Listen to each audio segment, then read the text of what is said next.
Welcome to Gen Z Hoops, the Gen Z basketball, coaching, and sports business show.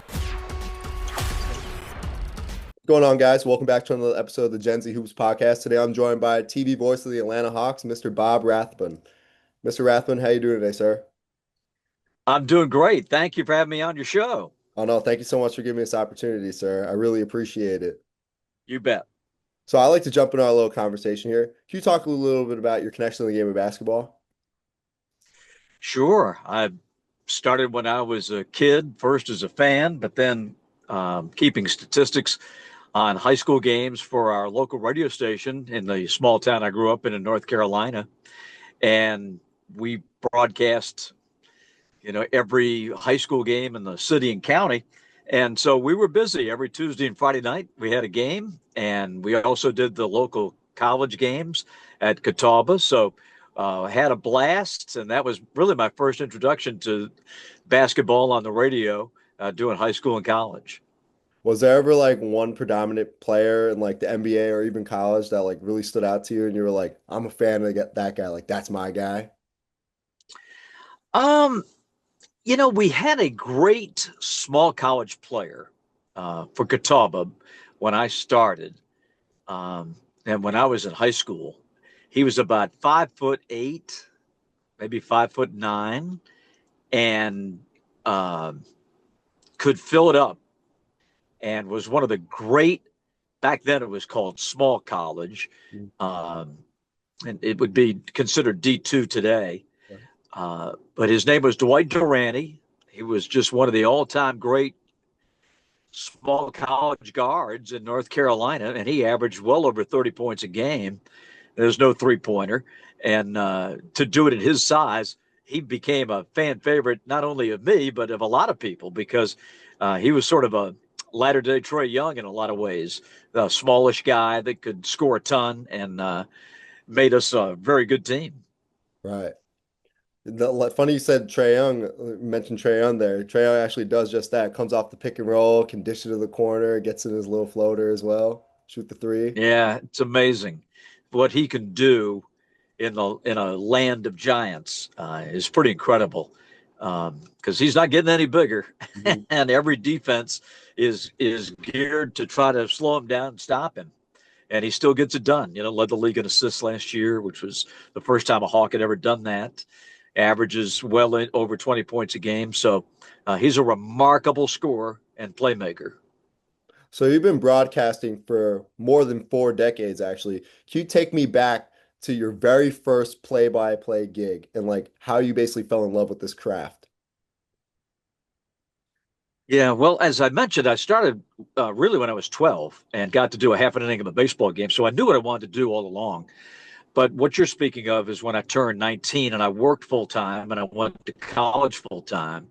And I first started doing high school football and basketball and American Legion baseball in the summer. And that really was the introduction to broadcasting for me.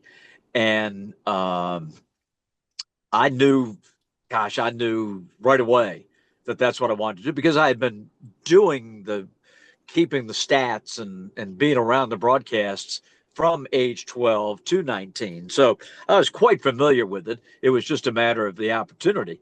And the sports guy was at the station, left, and they asked me if I wanted to do it. And that's how it got started. Wow.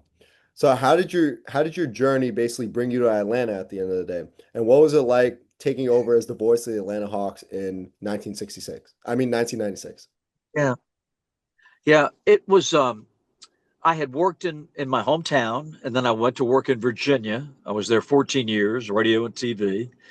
Went to Detroit for 3 to do baseball, and then came back after that to move to Atlanta to get the Hawks and the Braves job. One of my former producers of ACC basketball was the executive producer of a network then called Sports South here in Atlanta, and they had the Braves and the Hawks. And actually they were part of Turner Broadcasting at the time. And they wanted someone to do all the games. And that sounds crazy, but the announcer that had done them previously would leave to do college football games or college basketball games, and they just wanted somebody to do every game. And so that was the job offer. They said you could do other stuff, but the Hawks and Braves have to come first. And so that's what lured me to Atlanta, and I've been here ever since. Did you ever have like on-air jitters like early on when you first started? Well, I had been uh, working for ESPN and CBS and big networks before I got to Atlanta. So I wouldn't say jitters, I would say excitement, Mhm. a new challenge and learning the league and learning the Hawks. There was a tremendous learning curve, but I wouldn't say jitters necessarily. I had done a lot of TV basketball before I got here. I mentioned that because I was trying to like think about when I first started like interviewing people for my podcast. I went to Summer League and my first ever interview was Dwayne Casey. It was like my mentor John like kind of threw me into the fire a little bit. I was so Oh, nervous. wow. Yeah, Okay. I was like stuttering. I like was like kind of like forgetting like my questions because I like memorized my questions before because like a guy I see on like TV ever since I was like a little kid is like right in front of me. So that's why I like asked you about that little your experience with that right there. Right. So you've called over like probably thousands of Atlanta Hawks games by now. Mhm. So what do you remember about your very first broadcast with the Atlanta Hawks, if you can Oh recall? gosh, I remember. Yeah, we were in Miami. We opened against the Heat in the old Miami Arena. Heck of a game. Went right down to the wire, and we lost. And came back home on a back-to-back and played Detroit the next night at the Omni, and lost that game. And we started 0-2. And despite that, we went on to win 56 games. But I remember that game in Miami. It was so much fun, being with the guys and traveling with the team and getting together on the night before. I think it was a Thursday night, and we played on Friday in the little Marriott Mhm. by the airport in Miami, and that's how it all started. And I just remember it was such a great group of guys, um, a very good team as it turned out. Um, Dikembe Mutombo's first year with us, and Smitty and Mookie and all the guys. We just had a really good team. Lenny Wilkins was our coach, and so it was the start of a great season. But I remember that game. It was a tough one, and Miami was good, and they gave us all we could handle. Was that when like Alonzo Mourning was down there in Miami? Uh huh. Yep. So that must have been insane to Tim watch. Hardaway. Yeah, Dikembe and Alonzo Mourning like going at it, like Titans clashing like that Yeah. below. Oh That was yeah. insane to watch. Yep. So Yeah. We had a lot of battles like that. oh yeah, the East was filled with like those like brute strength, like bruisers down below the block. Like you had Ewing, Mutombo, Mourning, I said. Who else? I'm trying to think. The Pacers had some big guy, I remember. Yeah. Rick Smits. Yeah, Yeah. there we go. Yeah, Yeah. that guy was really good. I used him in 2K once, I remember. That's how I know. So, since you joined the Hawks in the 90s, how has the Hawks organization evolved both on the court and in terms of team culture and also as a fan base, if you had to say? Oh gosh, we've come so far. Um, when I started, we were at the Omni. And so Phillips Arena was built and opened in 1999. And then several years ago now, it's been 7 or 8, I think. We rebuilt our arena, renamed it State Farm Arena. It's a tremendous place to watch a game, come and have fun, eat, drink, just party, have a good time, and watch an NBA game. So it's a tremendous fan experience. Our ownership, uh, led by Tony Wrestler and Jamie Gertz, um, have turned it into a destination. Players love playing here. We have built a brand new practice facility. It's 6 years old, 7 years old now, and state of the art to this day, which makes it fantastic. The guys live there. And then we also started a G League team just down the road by the airport at College Park. So all these things have happened to make our franchise really one of the very best in the NBA, and it's changed a lot. The fan base fell in love with the new Hawks with Trey and going to going to the Eastern Conference Finals a couple of times. The 60-win team Mhm. started that. And then the team that went to the East Finals 4 years ago Yep. continued that. And the fans have fallen in love with the Hawks. And I give all the credit to the fans. They have hung in there through thick and thin. And they really have made themselves one of the best fan bases in the league. Yeah, I've never been to Atlanta at all, but like I know whenever I watch Hawks games on TV, I always hear like the PA announcer. He goes like when Trey hits a three, he's like Trey Young for three or something like that. He says, and then like, the That's Hawks, right. Yeah. it like crows in the back. And the Hawks, Uh-huh. yeah, that's like perfect branding right there. I always thought that, and Yeah. when they put it in the Good video stuff. games and all that stuff. That is one of my favorite things about like that whole arena, and then the whole fan base starts like going crazy whenever they hit a three, especially in those deep playoff runs as well, like we saw in 2021, as you mentioned before. Right. It's quite an experience. You should come down sometime. If your travels ever bring you this way, stop by and see a game. I think one of the big things about the Hawks experience is it's become the place to be. Our fans come for two things. They come for basketball, but they also come because it's a great party. I mean, it is the experience that fans have, and you can enjoy the game with a hot dog and a Coke if you want to, or you can go high end and everywhere in between. There's all kinds of places to sit and enjoy your friends and watch the game at the same time. So it's a very unique experience. Our arena there aren't too many like ours where the fans have so many different things to do while the game's going on, yet stay connected with the game. So you've witnessed some incredible talent pass through Atlanta over the years. What stands out about calling games for stars like Dominique Wilkins, especially as a broadcaster as well, Al Horford, a guy like Joe Johnson, Kyle Korver, Trae Young? I mean, the list goes on, but stars like that. Well, it's been a real blessing to watch these guys, and of course, they over the years they become friends, not just ball players for us. So uh, I was swept away with how good they were initially when I started. Dikembe won 3 of his 4 Defensive Player of the Years as a Hawk. Um, Mookie Blaylock was consistently an all defensive team. Steve Smith, tremendous guard.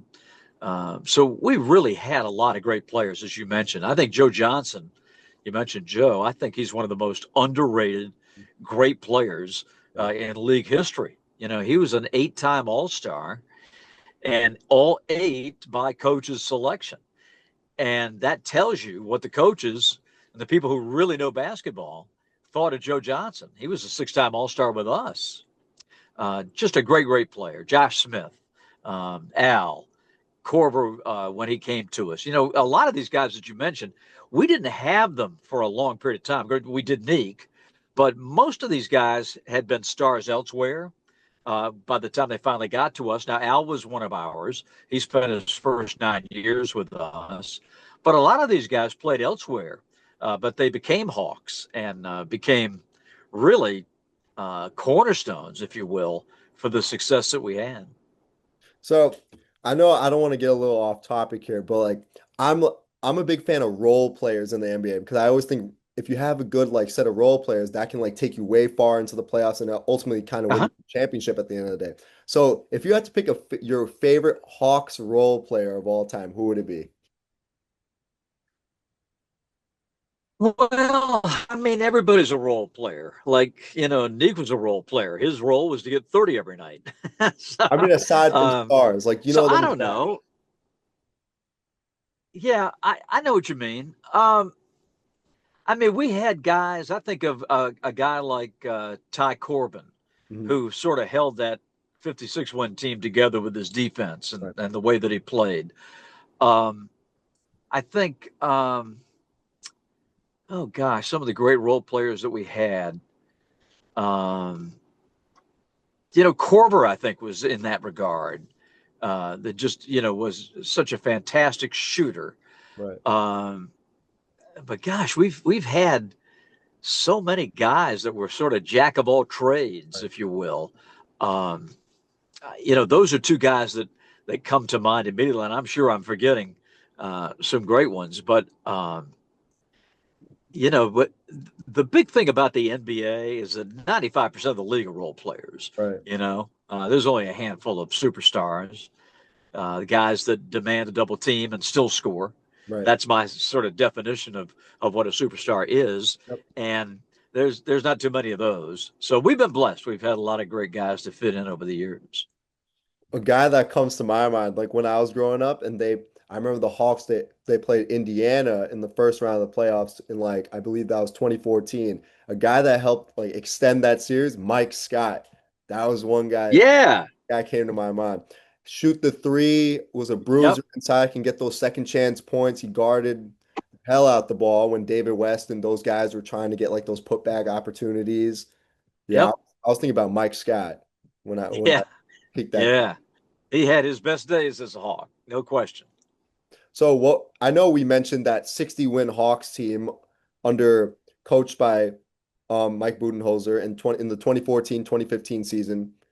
Was there ever a moment when you realized like how special this team was going to be early on in the season? Oh yeah. Yeah. It came later. We were kind of floundering around 500 around Thanksgiving, Right. and that's when it started. They kicked it in December. Really started to put a roll together. But January was when it really hit that we had something special. We were the first team ever, it's not been duplicated since, to go the entire month of January unbeaten. We won 16 games without defeat, and it was pretty amazing because we stretched the winning streak to 19 all told. And when you think about it, that's a quarter of your schedule, Yeah. basically. You play 82, 20 is about a quarter. So we won 19 straight games. And the thing I love so much about it was how it galvanized the city. Everybody was talking about the Hawks. Everybody was watching every game. They couldn't get enough. And it just captured everything and everybody. And that's happened with our other teams. The Braves went worst to first when they started their great run, and Falcons in the Super Bowl. And it was great to see that happen for the Hawks. Probably not since Neek's teams in the mid 80s have the Hawks been the talk of the town. And we were for that entire season, and we were certainly that month of January. The four starters made the All-Star team. The league in January of that year gave Player of the Month to the five starters, Yep. which that never happens.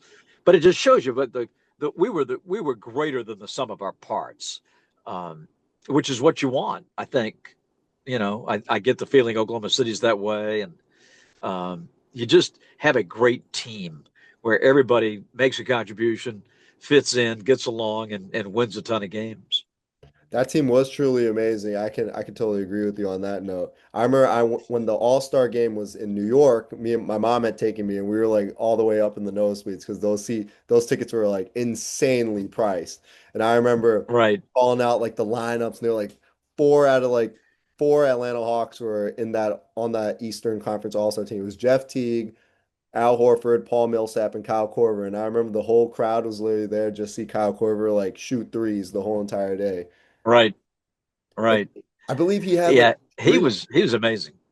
He had a streak that year, if I'm not mistaken. It was like how many game? It was like over half the season or something like that, with like two or more threes Uh-huh. or something insane like that. I remember. Yep. Yep. I remember I used Yeah, to NBA Game Time. and he didn't he have a streak of like 200 straight games with a made three. Yeah, Uh, I mean, his consistency as a 3-point marksman, and it wasn't just for us. I mean, it was his entire career. He hit threes everywhere. So he was, when he got hot, you knew it was in before it left his hand. That's how good he was. and then you had Jeff Teague like dishing the ball to him. I Uh-huh. feel like he was so underrated as a guard in the Eastern Conference that time because you had John Wall, you had Kyrie, even Isaiah Thomas was like kind of on the come up with the Celtics at one point, but like, he was like Uh-huh. so overlooked, I feel like at one point because he was the perfect point guard, I feel like. You get guys involved, he could score off the dribble, he was athletic enough to like dunk on someone. Yeah, he was probably one of my favorite point guards of all time. I can't even lie. Yeah, we really liked Jeff. He was a great Hawk. He was a lot of fun to be around. If you watch his podcast, All uh, we saw none of that personality. Maybe the guys in the locker room did, but to hear him tell stories of that team and those times is hysterical because Teague didn't say anything to anybody. But now he's a media superstar. But we love Jeff. He's a great guy and really played great for us. So now let's transition a little forward, like 6 years down the road, and talk about that 2021 playoff run to the Eastern Conference Finals. What are your memories from that stretch, especially of Trae Young's breakout series against the New York Knicks and the Sixers? Yeah. Well, it was strange because we were just coming out of COVID, so we didn't travel. We had to do the broadcasts back here in Atlanta, which made it kind of strange. The Garden, if memory serves, was just opening up to fans Yep. when the playoffs began, and it was a different kind of Knicks crowd. And I say that not in a derogatory manner at all, but it was different because you just didn't have the nobody was working in Manhattan. Everybody was remote. And so when they let fans in, it's like they gave their kids the tickets, and you're seeing on the first row, the second row, the third row at the Garden, no celebrities. You're seeing a bunch of dudes in t-shirts and jeans, because it was later. Yep. Remember, it was almost in the summer, and um, it was just a different crowd. So that made it different. Uh, but at that time, the Knicks were descending Mhm. and the Hawks were ascending. Yep. And the series turned out that way. I mean, we caught them at a great time. They were not playing great basketball down the stretch, and we were coming on strong. And if you watch those games, which I know you did, Yep.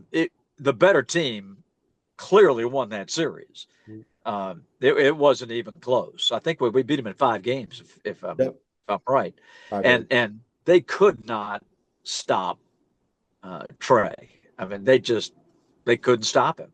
I mean, he had it going to such an extent that if they came up to challenge him, he'd drop it off. If they went to drop coverage, they didn't have Mitchell Robinson. He was hurt. That helped a bunch. So Trae just exploited uh, the center position to no end. I mean, he went where he wanted to go, and they could not stop him. Philadelphia was odd. That was the Ben Simmons series, if you Yeah. remember, when he refused to dunk it in Game 7. Um, but what was so strange about that is we won 3 games on the road in that series, and even as crazy as the playoffs have been this spring, you don't see teams winning 3 on the road in the best of 7. Uh, that was crazy. And then Milwaukee, Giannis gets hurt in the first game. Right. His knee went inside out, and we thought he was done. As you know, he came back for the finals, but we're 2-2 with those guys. And I swear, if Trae doesn't step on Sean Wright's foot, the referee, I think we were on our way to going to the finals. But when Trae hurt his ankle, he was not the same the Right. last 2 games of that series. Tried to play and it just wasn't himself. But of course, Bucks didn't have Giannis either. So I remember that my mom and I were watching the game. We were pulling for the Hawks so much. I remember I think right, step back three from the wing or something like that. He backed up, took one step back, twisted his ankle on the ref's foot. I'll never forget. yep, And it was like he was compensating too much for it. Like he wasn't like giving you that like same like razzle dazzle off the dribble that he was getting right, that whole entire right. postseason. The one game that stuck out to me was game one when he had, I think it was like, how much did he have? Like 46 or something like that? Yeah, yeah, destroyed him. destroyed them. They came And back we won the first game. In all three of those playoff series, we won the first game. Yeah, exactly. And Which that never happens. So I mean, it was crazy. And now you see a team like Indiana doing that now with Halliburton in Yeah. this year's playoffs. They're on like Yep. the same type of run this year. It's going to be fun to see what they do, like if they can close out and go to the final. Yeah. Oh, they got him. They got him. You think? The Knicks, they're having a real problem turning the ball over like there's no 17 last tomorrow. night. Yeah, and they're Halliburton. I don't know what it is about the media that covers this league, but they put no value in no turnovers. Yep. Like Halliburton did not have a turnover. And it's like that is like one of the most remarkable playoff performances of all time. Yep. And everybody just focuses on the points and all that stuff. But that was his playmaking, his creativity last night was just off the charts. So to close out this little segment of discussing the Atlanta Hawks, I thought it would be a little fun if we both pick our Hawks all-time starting five. So from point guard to center, if you had to pick a starting five all time, who would it be? Just in Atlanta? Just in Atlanta. Just in Atlanta. Okay. Well, I would say, I got to go with Trey at the point. I got to go with Joe Johnson as a two guard for sure. Dikembe in the middle. Okay. I might have to cheat a little bit, put Steve Smith at the three. Okay. Because he was so good for us. And then, oh boy, who at the four? Oh man, who you got at the four? At the four? I was gonna put like Paul Millsap at the four, if I'm being honest with you. Yeah, Millsap. Well, he was the glue guy, man. He held that all together. I think Paul. I think probably Neek. Put Neek at the three maybe, and I'll leave Smitty behind Joe Johnson. Yeah. So I'll go Trey, Joe, Neek, Dikembe, and oh boy, I hate to leave out Doc and some of the old guys, but yeah, probably Millsap maybe at the four. Yeah. That sounds good. I'll go with those five. Yeah, that's a good five right there.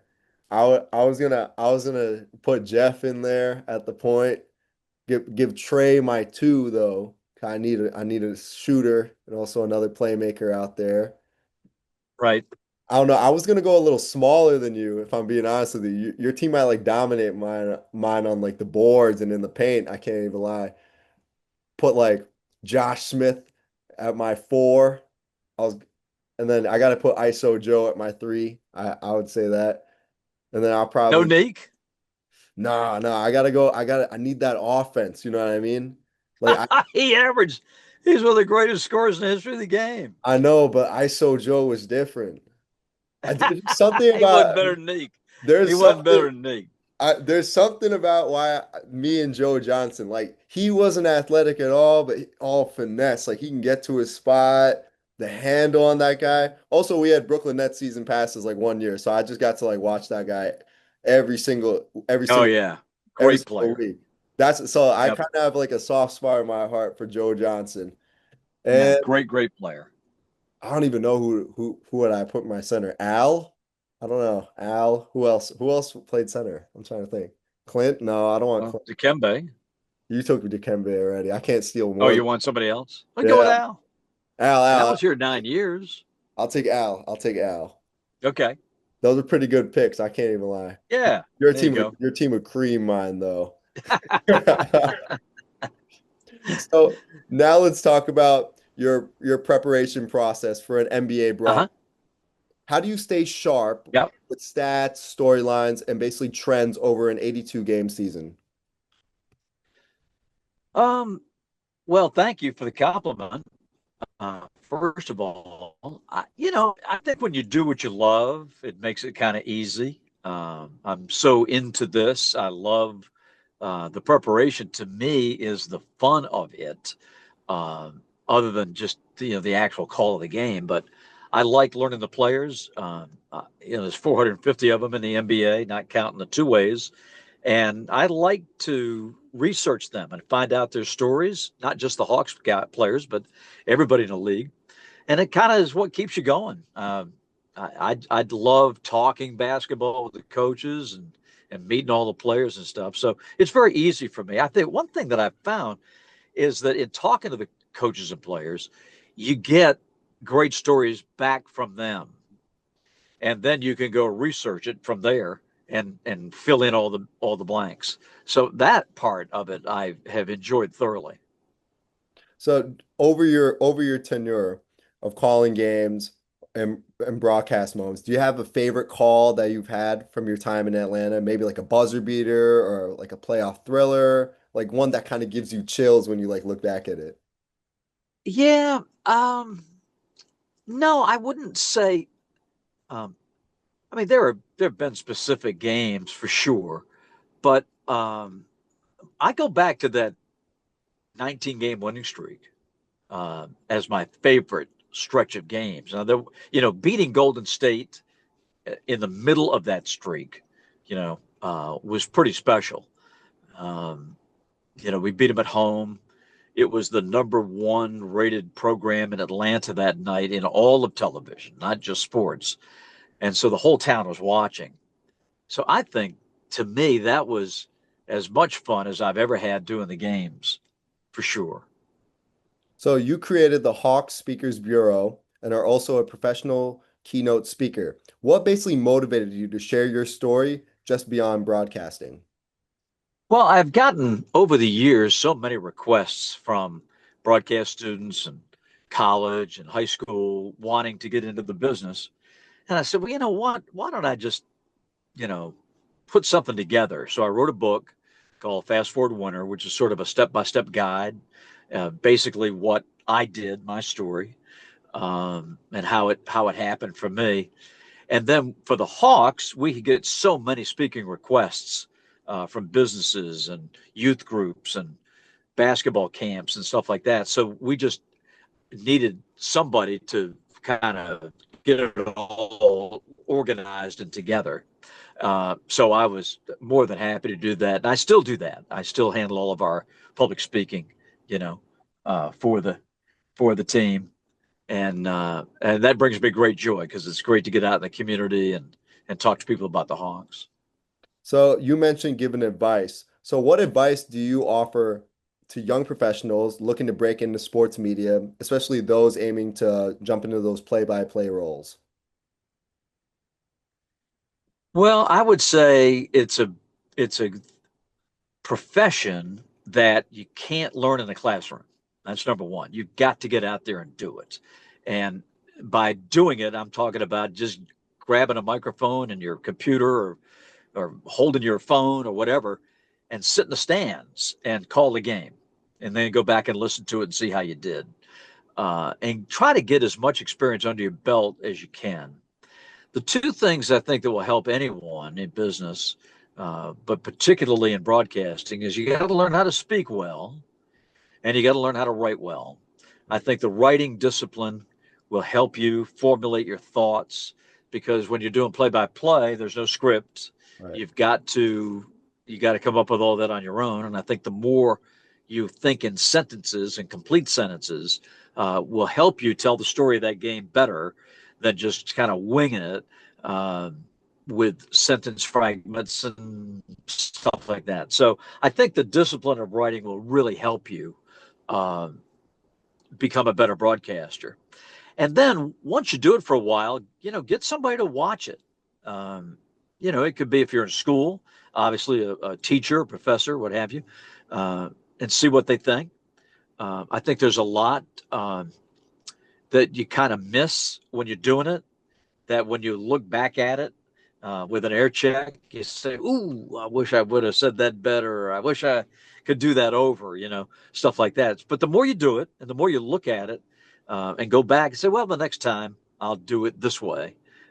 Will make you a better broadcaster. So those are two things. Learning how to speak well and learning how to write well are two things that you will work on the rest of your life because nobody ever masters it. My public relations teacher told me the same thing this past semester. I can't even lie. Good for him or her. So, after nearly 30 years as the voice of the Atlanta Hawks, what are your own personal goals as a broadcaster and a leader as you look towards future seasons?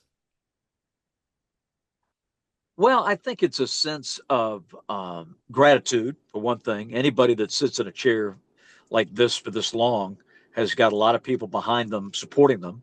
And so I'm very gracious and thankful for that. But I think the other thing is I'm excited to tell the story of next year's Hawks team to our fans. You know, there are people that have been listening to me. You know, they were in high school when they started, and now they're married and they've got 3 kids. And they come up to me and say so at the games. And so I just feel really a sense of responsibility more than anything to go out there and bust my butt for them. They count on us. You know, when you do a pro team, it's sort of like a soap opera. Mhm. You know, you people tune into soap operas not so much for the day-to-day story, but it's just this chapter, then the next chapter, then the next chapter, to see how it all unfolds, and the characters of the players and stuff like that. So that's sort of how I view it, and I just have a great deal of respect for our fans, our audience, the people who employ me, to just go out there and give it everything I've got every night. So finally, when fans think of Bob Rathbun and Atlanta Hawks basketball, what do you hope that fans remember most at the end of the day? Oh gosh, I hope they enjoyed the broadcast. Number one, that would mean a lot to me. I hope that they were entertained, informed along the way, but they just knew that they could count on me and count on Neek to be there in their living rooms every night with a Hawks game and just have fun with us, enjoy the game with us. And if that's what they get out of it, then I think I've done my job. Most definitely. Well, Mr. Rathbun, thank you so much for coming on the show today and giving me this opportunity, sir. You are quite welcome. It was great talking basketball with you. Good luck to you. Thanks for listening to Gen Z Hoops. Make sure to follow, like, and subscribe on Instagram, LinkedIn, and all major social media platforms at Gen Z Hoops. You can tune in and subscribe on Apple Podcasts, Spotify, YouTube, and every other podcast platform on the planet. Get ready for the next episode.